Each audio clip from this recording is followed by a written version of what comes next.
Viewer discretion is strongly advised. Nothing here is exaggerated or taken out of context. These are the real statements made by Jane Doe, prosecutors, and the defense team during the Diddy trial on June 12, 2025. Some words are censored to meet YouTube's policies. All parties are presumed innocent until proven guilty.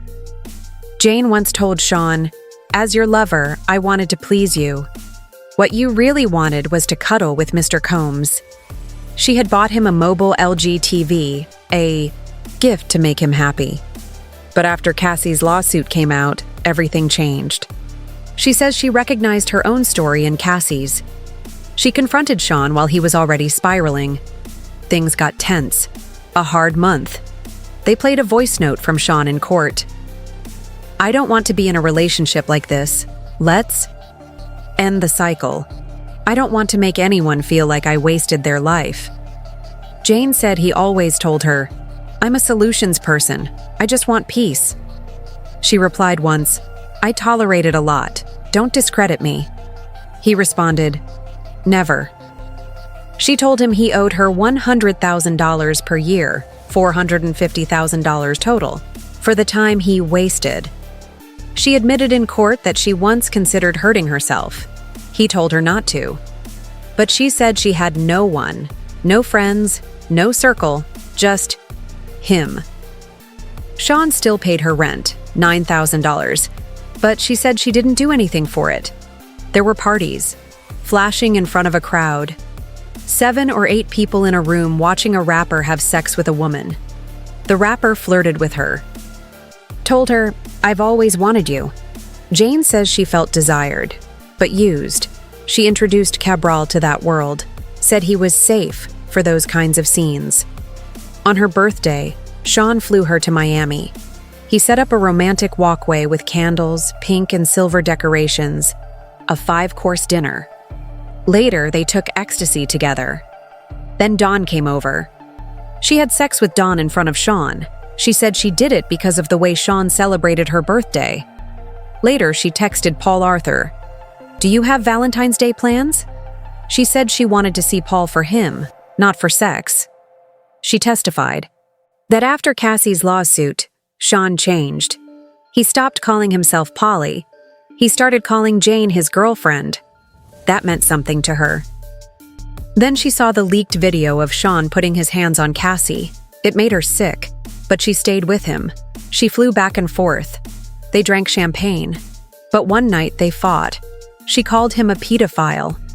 "If a girl can't buy her own drink, why are you interested?" she asked. She said the girl was probably underage. Jane shoved Sean's head into the marble counter. She threw candles. She screamed.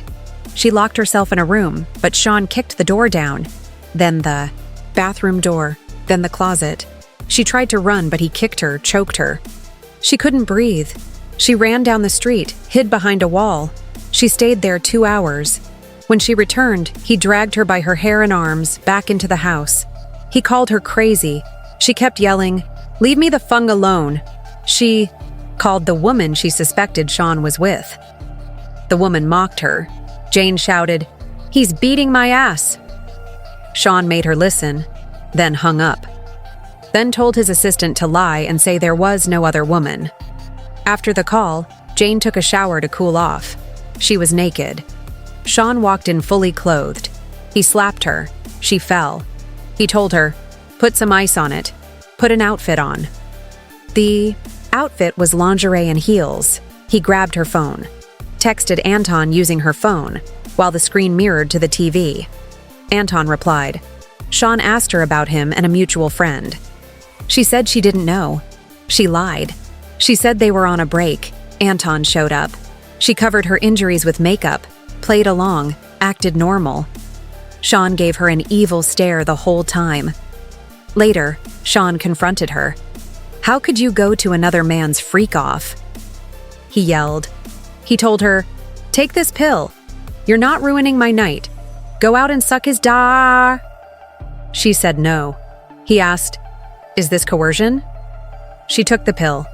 Gave Anton oral sex. She felt sick, disconnected, disgusted. After Anton left, Sean gave her 10 to 12K in cash for Anton and for the doors she broke during the fight. She Ubered 3 to 4K of it to Anton. She never fixed the doors. She saw Sean again a few days later. She missed him. They tried to have a Sunday fun day, but the mood was tense. Sean FaceTimed Jonathan, his assistant, and asked what he saw that night. Jonathan said he saw Jane in the corner crying. Jane showed a video of her and Sean later that day. It accidentally showed the welts and bruises. When Sean went to Wyoming with another woman, Jane was furious. She blocked him for 2-3 weeks. Then his mother got sick. She reached out, tried to be supportive. He told her, "This was too far for me." She replied, "You put me in a box."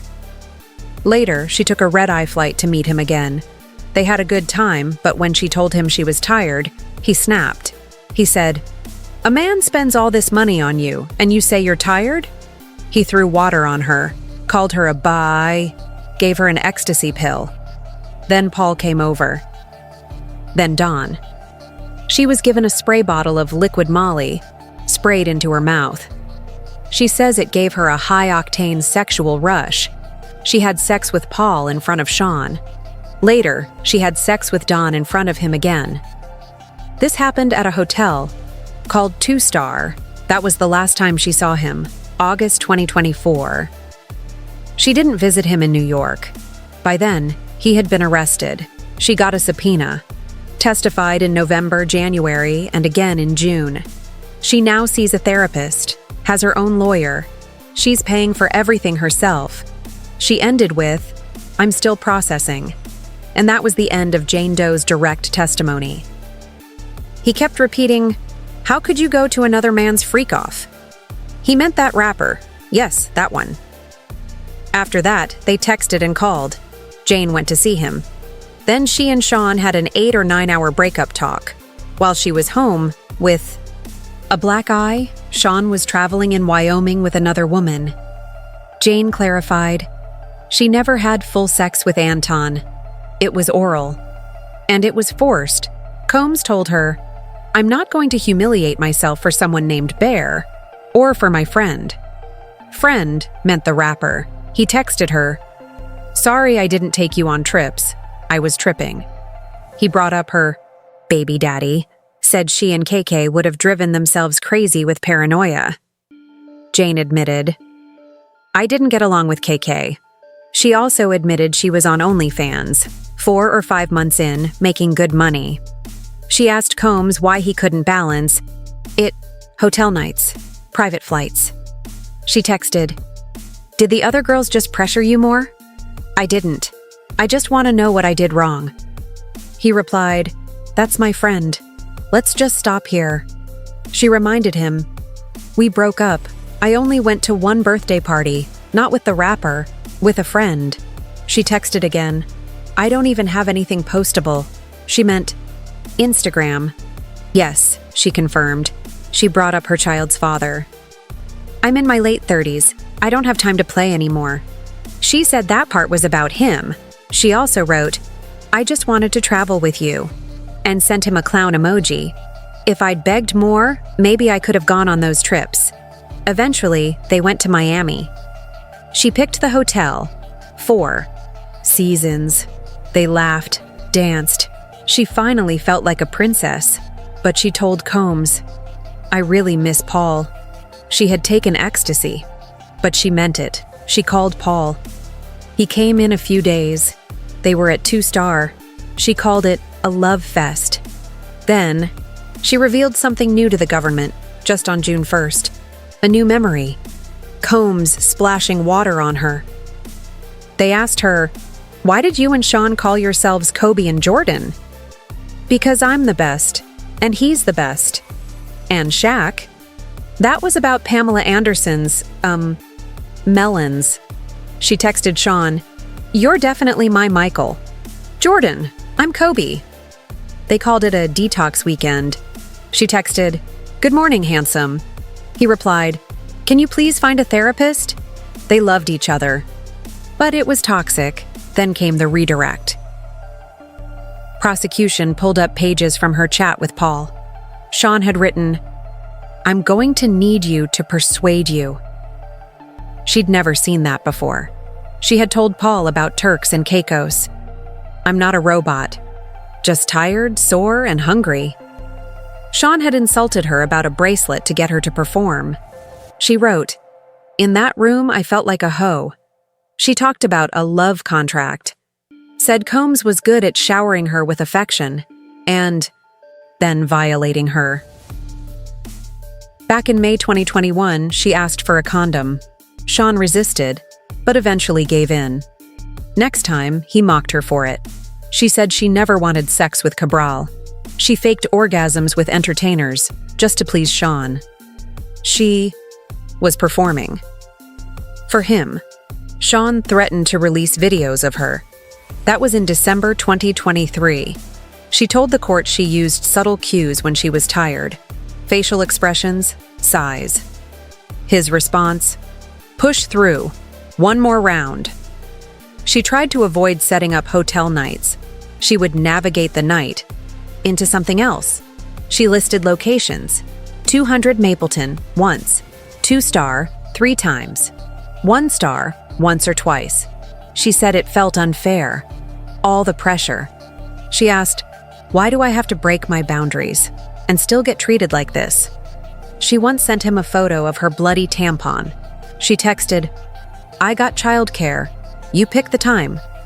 Then everything went wrong. She told him, "I just got my period." She had just handled her kid's first school week of 2023. By then, she'd become more vocal. She didn't want hotel nights anymore, but he was paying her rent. She had to survive. When she threw up from the drugs, what did Sean do? He told her to go back out there and have sex with another man. They asked, was he affectionate while Anton was in the house? No, Sean was evil. When did he give her the ecstasy pill? Before he told her, "You're not going to ruin my night. Go suck his..." Not long before that, he choked her, arm around her neck. He hit her in the shower, hard, then told her, "Put on an outfit." She hid for 2 hours. Could Sean have left the house? Yes. Did she want to have sex with Anton that night? No. Who made you? Sean. Would she give back all the money to avoid sex with other men? Yes. Why are you here?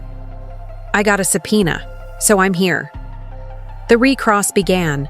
They asked, "You picked up Anton, right?" Yes. Could you have left? Yes. The only time nothing happened with Anton was January 2024. Anton drove into her compound. She let him in. They said, "You lift weights, right?" Yes, but I'm still a woman. A man overpowers me. You slammed Sean's head against a counter, right? Yes. You saw the Intercontinental Hotel video? Yes. You referred Cabral to another rapper in January? Yes. They asked, "Would you give up your home to erase those hotel nights?" She said no. "My child and I live there. It's hard." You get $5,000 a month in child support? Yes. Your child's father is rich? Yes. Didn't Combs send you $150,000 over 3 years? That's all I'm worth? Is that all 3 years of my life cost? She said she once made $50,000 in a month on OnlyFans. It varied. They asked, "When you said you were hungry, you meant no sex?" Yes. Did he give you food? Yes, but he knew what I meant. They read her texts. You told Cabral it was great? Yes, but I bought Sean a mobile TV so I could show videos of me with other men. That way I wouldn't have to keep doing it live. Sometimes you just watched the videos together? Yes. The judge stopped it there. Told her, "Just answer the questions, no more speeches." She was asked, "What did you see while preparing for this case?" My truth. Were there records of nights you didn't have hotel setups? Yes. Lucky me. How did seeing that text from Sean to Paul make you feel?